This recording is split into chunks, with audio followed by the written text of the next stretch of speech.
Ward by J.C. McRae, a production by Parahuman Audio, performed by a cast of fans and volunteers. Please visit parahumanaudio.com to learn more. Thank you and enjoy.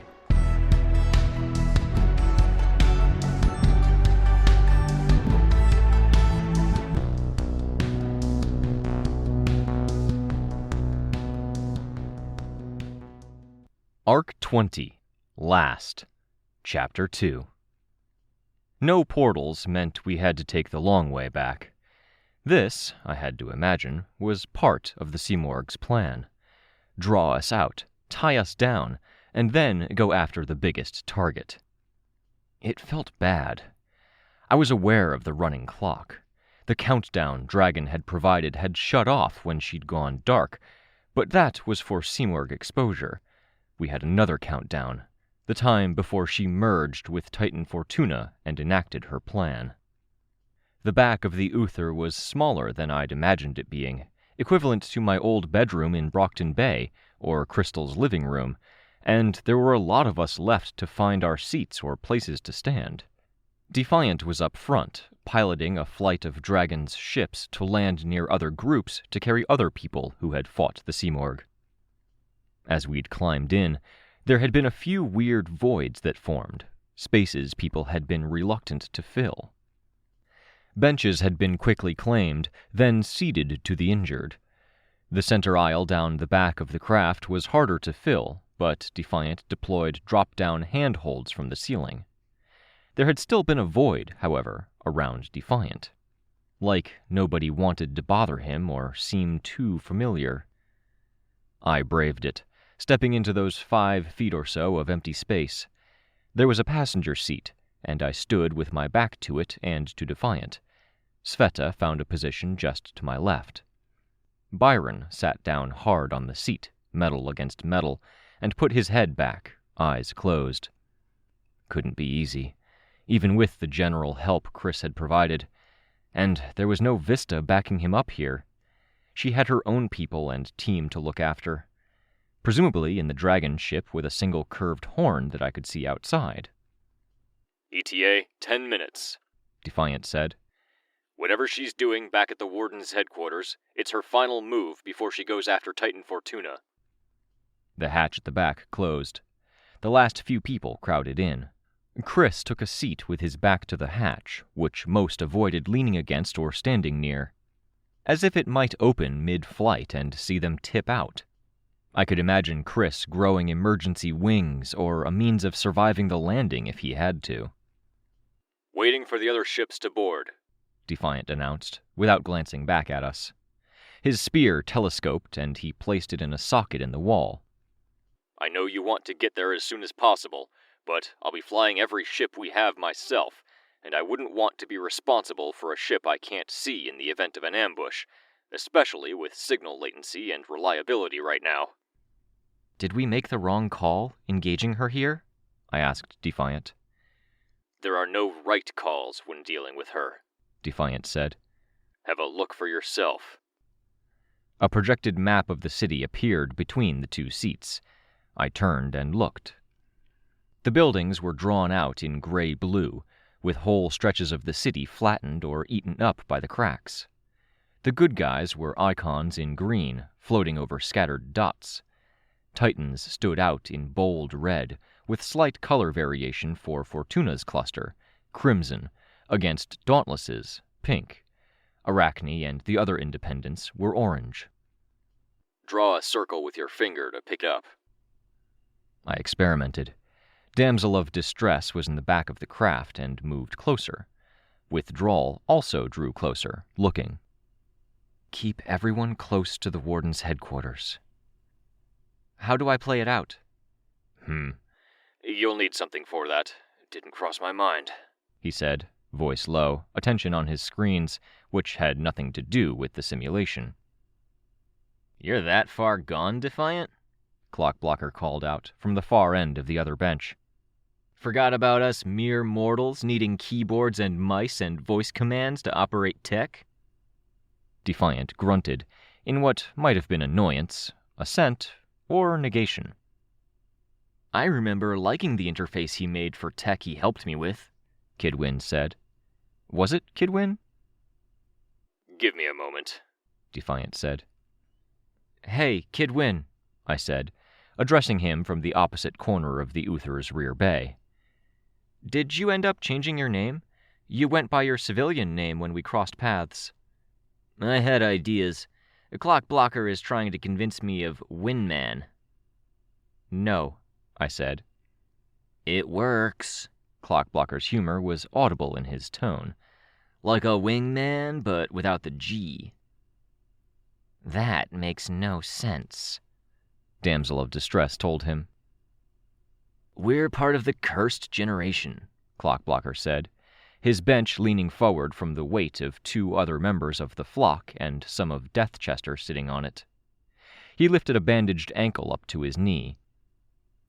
A lot of the good names were taken. We were young and inexperienced as things started ramping up. Most of the people my age were totally unprepared for the world ending.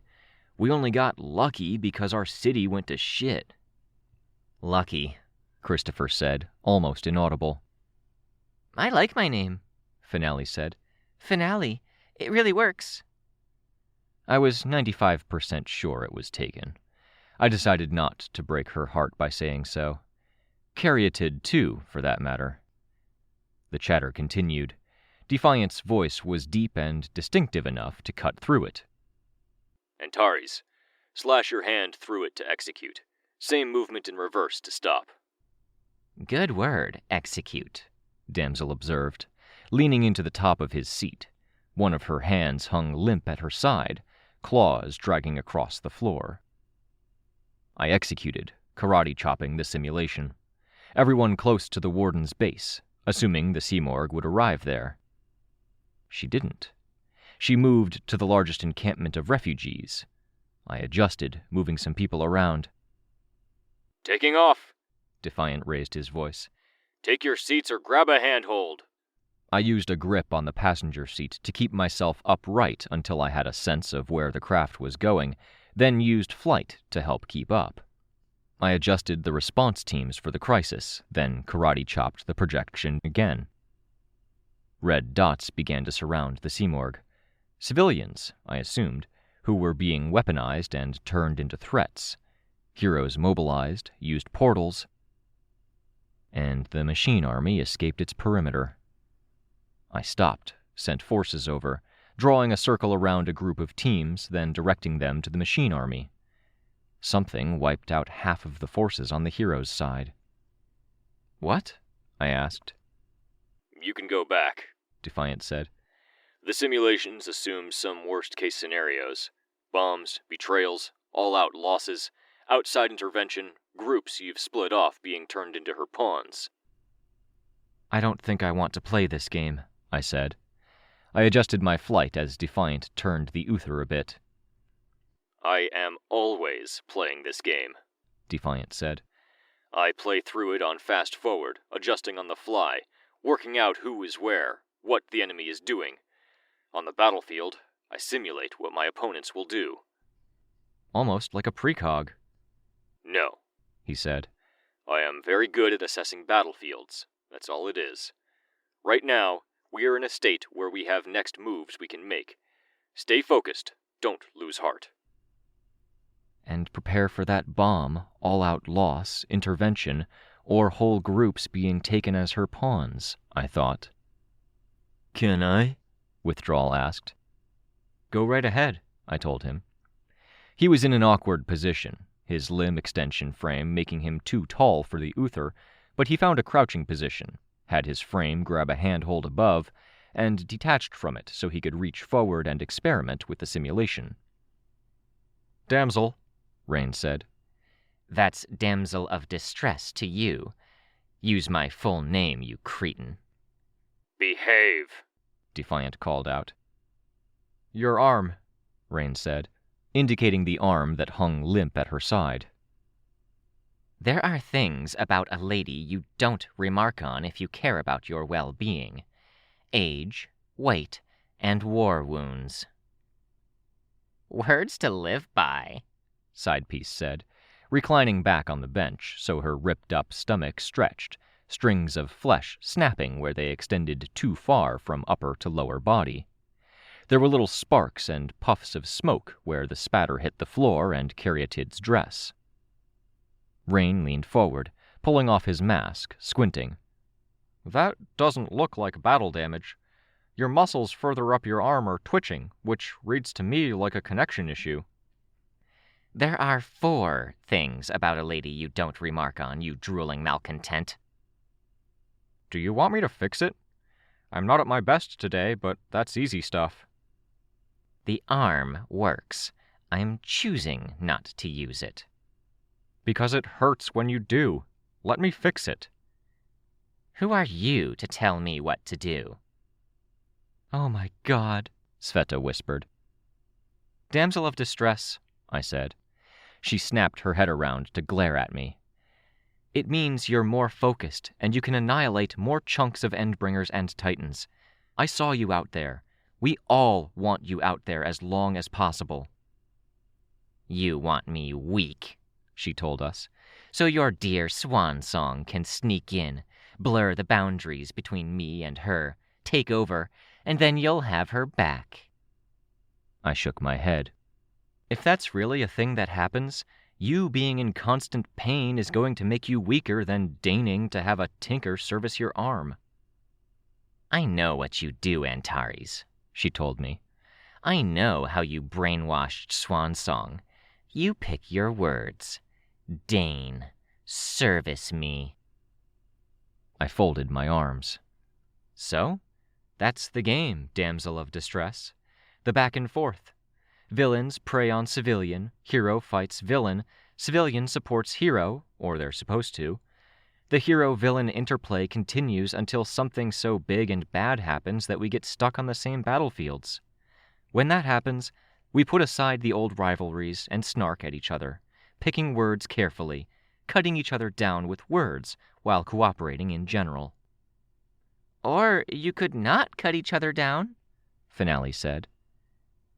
"Can't help it," Damsel said. "I have blades for fingers.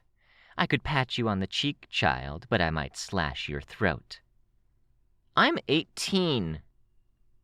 Chris snorted. "Weren't you 16 2 years ago, Ash? You were brought out of the cloning vats at the same age you were when you were at your peak back in Boston. You're the same age as that child." "Look how conveniently positioned you are. I could obliterate you and the mess would get sucked straight out the back of this ship." "You could not obliterate him." Defiant raised his voice. "You are a guest on my ship. We are operating under a truce." "Killjoy," Sidepiece snorted. "Let's not bait the A-tier cape," Disjoint murmured to her. "Wait, when's your birthday?" Chris asked, baiting both Damsel and the A-tier cape. "I'm curious if you're younger." "Chris," Sveta said, beating me to it by a hair, her voice sharp. Rein started to get up, hesitated, and then navigated his way through the people in his way, mainly Caryatid, a flock member, and Withdrawal's frame. Damsel of Distress looked like she was going to say something, but he dropped to his knees. "Give me your arm?" he asked. He put a hand out, reaching into a pocket of his costume for tools. "I have more tools if you need them, Precipice," Defiant said. "Great," Rein said. "I don't think I will. This should take a minute or two, if she's willing." Damsel made a head movement that might have been her rolling her eyes, except she didn't have irises or pupils, so the effect was somewhat lost. She laid her hand in his, blades facing up and resting along his side. He sliced open her wrist, accessing the mechanical parts of the hands that the blade fingers were mounted on. "Anyone else need first aid?" Clockblocker asked. "I remember stuff." "Ooh, could you patch me up?" Sidepiece asked. "My stomach has a small hole in it." Finale said. "I don't think I could manage that," Clockblocker said. Too bad. I could use the extra ammo. What about you? Clockblocker asked Trophy Wife. Your arm. She had some fingers that were pretty badly mangled, bending the wrong ways, broken in multiple places. One of her ears was missing. I don't need anything. I regenerate slowly. She indicated the trophy rack that was mounted on her back. There were bits of meat, gristle, one eyeball that wasn't human, and 2 fingers attached to it. She touched a dead, dried, tailless lizard. It's not much, but I'm granting some benefits to everyone in this craft. Wait, those things are real? Finale asked. Even those fingers? A neurosurgeon's fingers. Ah, no! That's so wrong and gross and creepy. Those are fresh, Christopher said. You actually chopped off a neurosurgeon's fingers in the last 24 hours? He supplied me other fingers before. Finale put her hands over her ears. That'll be enough, please, Caryatid said. What's going on with that guy? Sidepiece asked. A drug addiction he picked up writing his own script before Gold Morning, and a terrible debt he got after. I asked him if he wanted to give me a pinky finger or 100,000 new dollars. He gave me the pinky. When people were packing up their things and evacuating the city, he knocked on my door. He wanted to ensure he didn't go without, offered me everything he owned.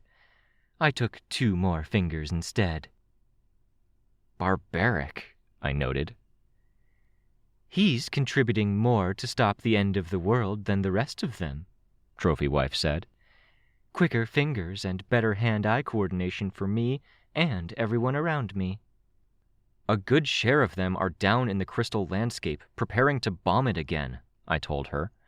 I wouldn't be so sure they're not making an impact. The woman shrugged, fur collar rising and falling.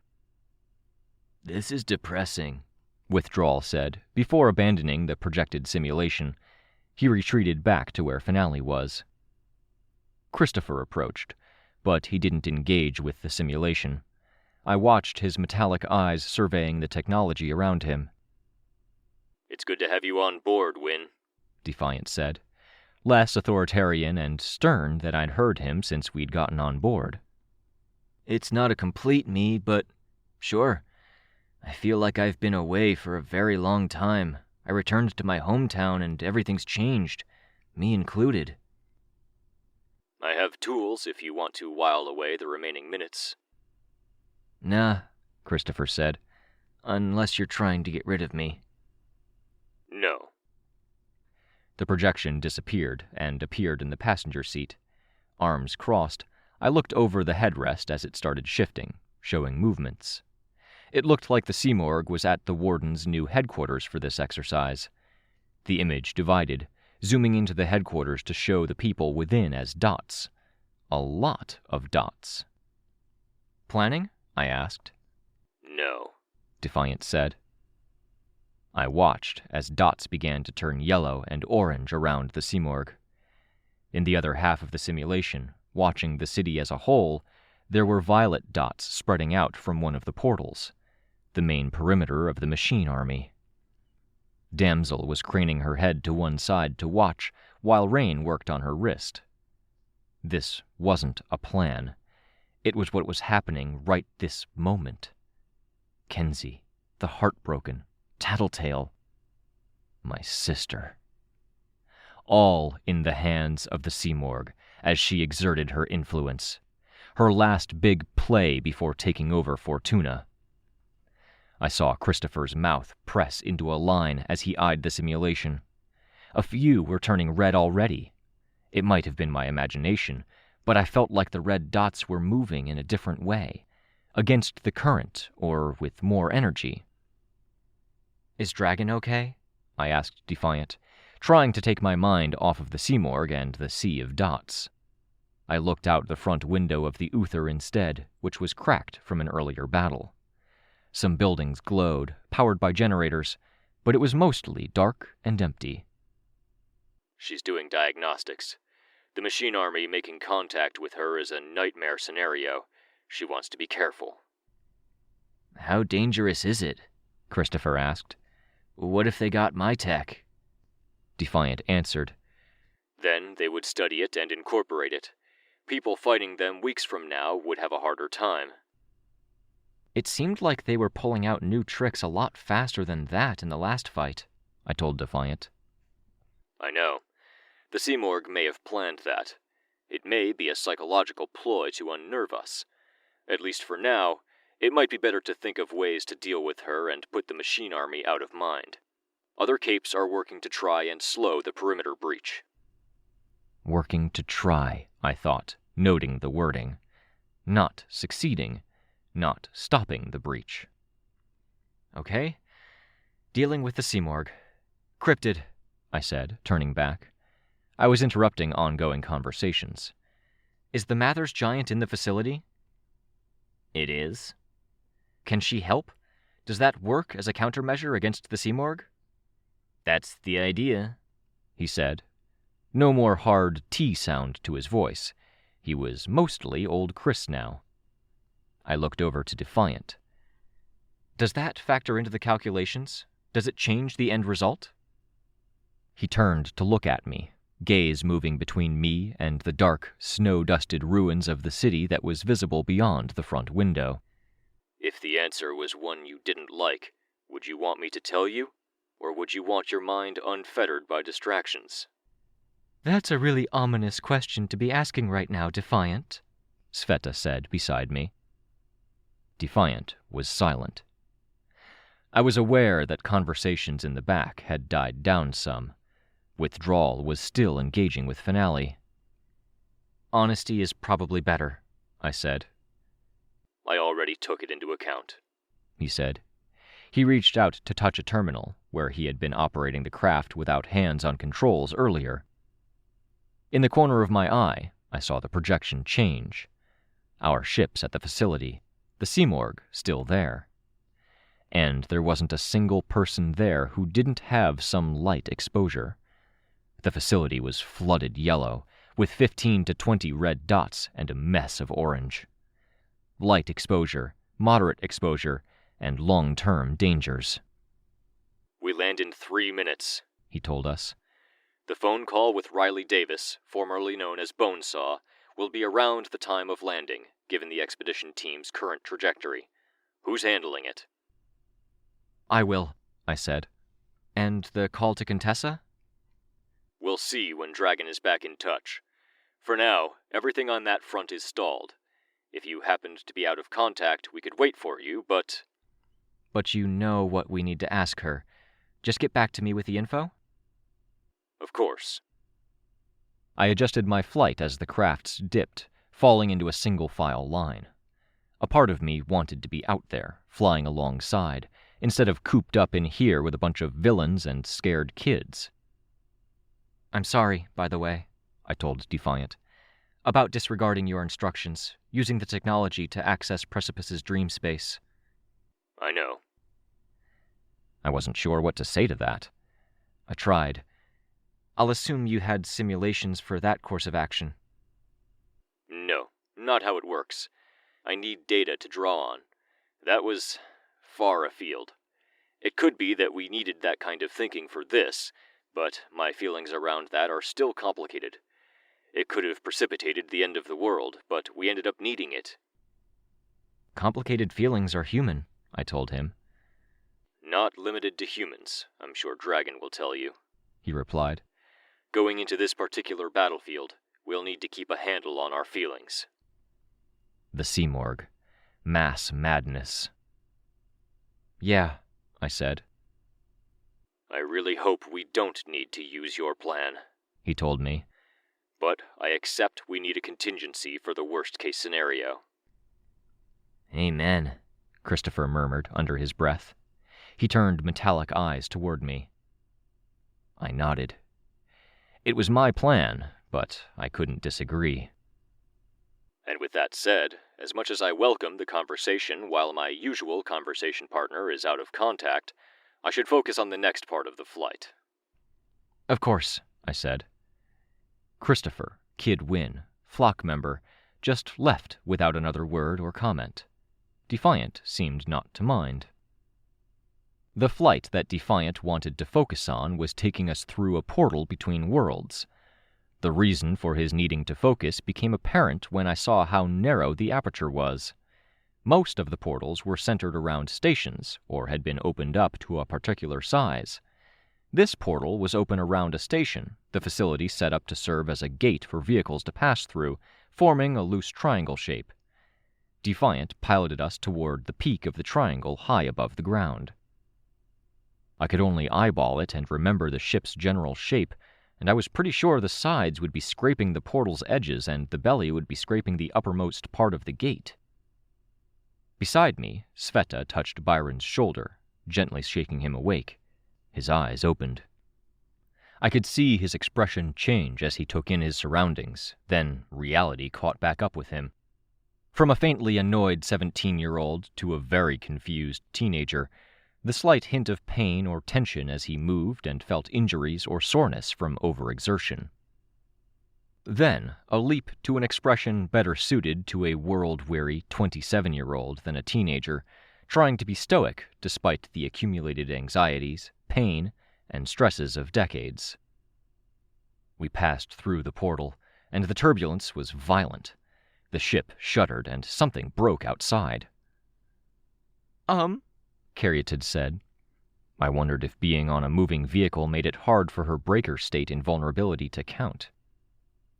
That was inconsequential battle damage from fighting Titans, Defiant announced for everyone present. I chose the Uther because I'm most comfortable flying it. Don't worry. He was not very good at being reassuring.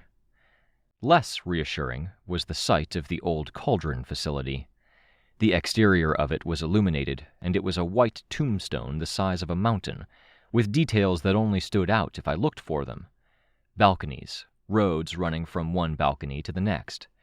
There were humps further down, encasing pumps, filters, disposal. Sveta sighed. Hate this place. You're about to hate it more, Clockblocker said. He held onto one of the hanging loops of metal that served as handholds. Seamorg's in there? She is, Defiant answered. You good to fight? Clockblocker asked Byron. Sure, Byron said, a bit wary. Vista's boyfriend, Clockblocker said. He looked over at his teammate. I feel like I should be stepping in or saying something, because I still imagine her as 12. A bit, Christopher said. She's said a lot about you two, Byron said. The city you were heroes in, ups and downs. You should share them sometime, Clockblocker said. Windman and I, we've got gaps. Sure, Byron said. Please don't use Windman, I told Christopher. Clockblocker just snorted. He turned his attention back to Byron. You've got to live for Vista, you know. You can't go breaking her heart. I know. Windman and I, we already failed her there. I don't know if it helps or it matters, but that's not one of the things she mentions when she's talking about you, Byron said. She wouldn't. She didn't when it was Aegis, Clockblocker said, meeting my eyes. Or Gallant. I don't think you can look at it that way, Byron said. It's not failure. It's not exactly a success, Christopher answered. Guys, Sveta said, quiet. Capricorn lost his brother earlier tonight. Let's not debate it. If the two boys were going to say anything in response to that, and it looked like Christopher might from the frown that crossed his face, and his hand swept over his altered, golden hair, they didn't, because the ship violently changed orientation as we came down for a landing. People pulled hard on the handholds and gripped the bars by the benches. The landing was rougher than the sudden post-dive pitch. I could feel the grind as the landing gear scraped against our makeshift runway. The Uther came to a complete stop. The back hatch hissed before hydraulics eased it down. Chris vaulted over before it was even halfway open. Clock Blocker gave Byron a helping hand in standing from the bench. Everyone filed out, Deathchester at the rear, onto the ramp that extended around the base of the building's first, second, and third floors, lit by lights inset in the wall and ramp's edge, everything else around us dark. Though it was white snow on white material, I could see footprints where the indents allowed for shadow. Other ships had landed. People were getting out. Only a few of the Undersiders were in another ship, Rachel and Foyle. Tattletale and Imp were inside the facility. Yellow dots turning orange or red as we got our bearings here. There were the Shepherds, Advance Guard, Foresight. I saw crystal clear in Foresight's midst. Vista, rather than stand by Narwhal, joined Byron, taking his hand in hers. Narwhal joined Defiant out in front of the half-circle of capes. "Mission briefing. Heads up," Narwhal called out. "No chatter." If there was any chatter, I hadn't heard or seen it happening. It seemed to stop, because she went straight to the rundown. "We don't have long. She's projected to attack Fortuna in 20 minutes. Our job is to do as much damage as possible to her, hem her in, and slow her down. If you can't do that, or if you can't get to her, then focus on targeting anyone that's been compromised so the greater population of capes and powers can engage with her or resume their ordinary duties. I've already talked to sub-teams with their missions, which will involve limiting her access to the facility-wide communications and letting certain Tinker Tech out of the box." "Do not get bogged down," Defiant told us. "Do not get too deep into the facility. If you have questions or need directions, make a phone call. I will be on the other end, provided distortion isn't too heavy." "That's it. No time for anything prettier or more detailed. If you're here, it's because we trust you," Narwhal shouted. "The doors are there. Go!" Ships were taking off behind us, and the force of their takeoff produced wind and pulses of gravity from behind us, like a push to get us going. My team got moving. I flew behind them, wishing doors were taller so I could fly over people's heads. Defiant met my eyes, and brought his hand to the side of his head in the universal signal for phone. Riley. Or Contessa, but I wasn't holding my breath for that call just yet. I'd definitely be holding my breath for the call in general, though. A word from Dragon. "I'll catch up," I told my team. "Good luck," Precipice told me. I nodded. We need it. Chris hung back as well. He was transforming. Everyone else was disappearing into the facility. "Are you coming?" Byron called back. "Cryptid?" "I'll catch up," Cryptid said. Phone at my ear, I listened. There was a lot of rustling. Voices. "How is the flock, if Valkyrie is—" Riley's voice. I heard my Aunt Sarah. "Gone. She became an extension of the power network. We're calling them Titans. The flock is disturbed." "If you need any attention or touch-ups—" "We might, thank you." "Do you accept it that easily because you trust me, or because you don't have any choice?" "Valkyrie trusted you, and she didn't trust easily. I can't speak for every member of the flock, but I do trust you." "Even though I'm occupying myself with this? Weapons? Do you know what would have happened if I'd pulled this trigger?" Worrying if Riley is armed, I thought. "Booting up," a man said, before and under his breath. I hope. Get this working. "Any guesses?" Riley asked. Aunt Sarah said, "The weapons don't matter. We might need weapons. If we don't extend the benefit of a doubt, then all you have left are the benefits of being dubious." "That sounds like a saying," Riley told her. "A lesson I had to learn on my own," Aunt Sarah said. Benefits of a doubt, dubiousness. I wondered if she blamed herself for what Amy had become. "You're on," another man said.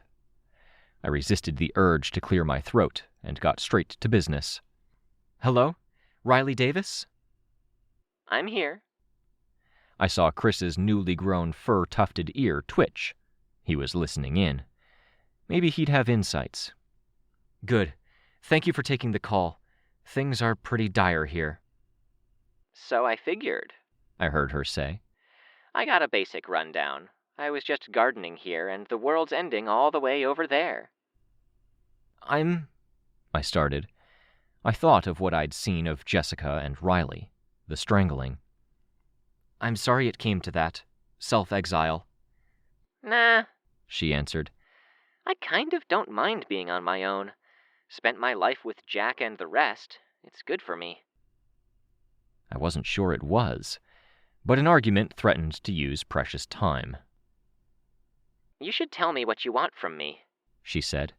Your sister is incapacitated. You need a good biology manipulator. If we're talking about serious work, it might take some serious tinkering. It might, I told her. Meaning I should get started now if it's going to matter in how long? 20 minutes until the Simorgh made her play for Fortuna. But Riley wasn't required for that. There was nothing she could theoretically do. But after... No more than an hour, but it might be less than that, I told her. Could be half that. It would need to be deployed. I'd have to get it from here to there, She said. What is it? It's genocide, I answered her. Chris was staring into my eyes. Oh. Of? Us. No use dressing it up. It wasn't even easy to say. That's a big ask. I know, but we have resources. For me, I mean, as a person. I don't do that kind of thing. I find outlets like squeaky toads and ear pods, clones that aren't clones. I experiment with life forms that could seed other planets with life and think about biorockets that might be able to get them there. I make real-life versions of cartoon characters and movie characters I used to like. I don't want to hurt people. Even if it means saving everyone else? I asked. I think I get why your sister wasn't up to the task now, Riley said. Give me the details. I did, outlining the parameters, the distinctions, the scale we were talking. How long does it take for me to get from where I am to where you are? Riley asked. I heard Aunt Sarah's response, even if I couldn't make out every word. That's too long, then. I can do it.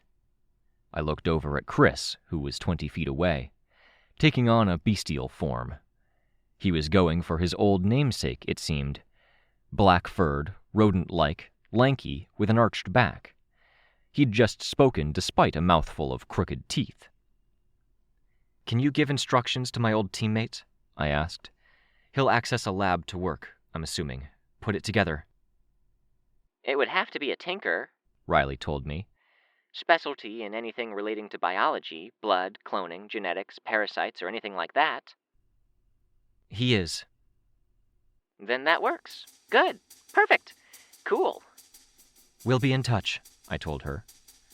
There was no time for niceties or farewells. Chris and I ran through the doors, hurrying to catch up with the team.